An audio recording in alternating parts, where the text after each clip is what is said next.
ઉત્તર ગુજરાતમાં વરસાદી માહોલ જામ્યો છે ત્યારે પાટણ જિલ્લામાં પણ ધોધમાર વરસાદ વરસ્યો છે। સિદ્ધપુરમાં 5 ઇંચ જેટલો વરસાદ ખાબક્યો છે તો ઉપરવાસમાં પડેલા ભારે વરસાદના કારણે સરસ્વતી ડેમમાં નવા નીરની આવક થઈ છે, જેના કારણે સરસ્વતી ડેમમાંથી 10,000 ક્યુસેક પાણી છોડવામાં આવ્યું છે।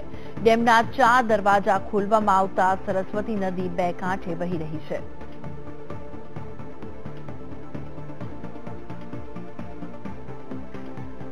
ઓનલાઈન પર ઉપસ્થિત છે અમારા સંવાદદાતા હર્ષલ પંચોલી। હર્ષલ, જણાવશો શું વિગત છે? ચોક્કસ આપણે જણાવી દઉં કે જે રીતે વરસાદનું જે આગમન થયું છે, જે સિદ્ધપુર પંથકમાં જે રીતે કાલે 5 ઇંચ ઉપરનો જે વરસાદ પડ્યો છે, તેમાં આજે પાટણના સરસ્વતી ડેમમાં મોટા પ્રમાણમાં વરસાદ પાણીનું આવક થવા પામી હતી, જેમાં આજે પાટણ સરસ્વતી ડેમના 4 દરવાજા ખોલવામાં આવ્યા છે અને 10,000 જેટલું ક્યુસેક પાણી નદીમાં છોડવામાં આવ્યું છે। તેના હિસાબે પાટણની સરસ્વતી નદી બંને કાંઠે વહેતી થઈ છે।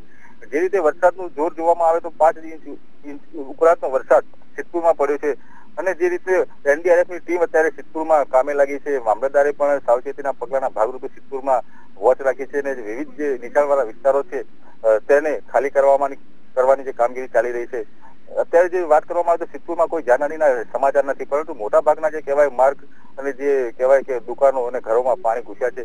સિદ્ધપુર સરસ્વતી નદી અત્યારે બંને કાંઠે વહી રહી છે અને 10,000 ક્યુસેક પાણી લગભગ 5 વર્ષ ઉપરાંત વર્ષો બાદ આજે પાટણનું સરસ્વતી નદીમાં 10,000 ક્યુસેક પાણી છોડવામાં આવ્યું છે। એટલે કહેવાય કે આજે બંને કાંઠે નદી જોવા પણ પાટણવાસીઓ અત્યારે ડેમ ઉપર જોવા મળી રહ્યા છે। જી, આભાર।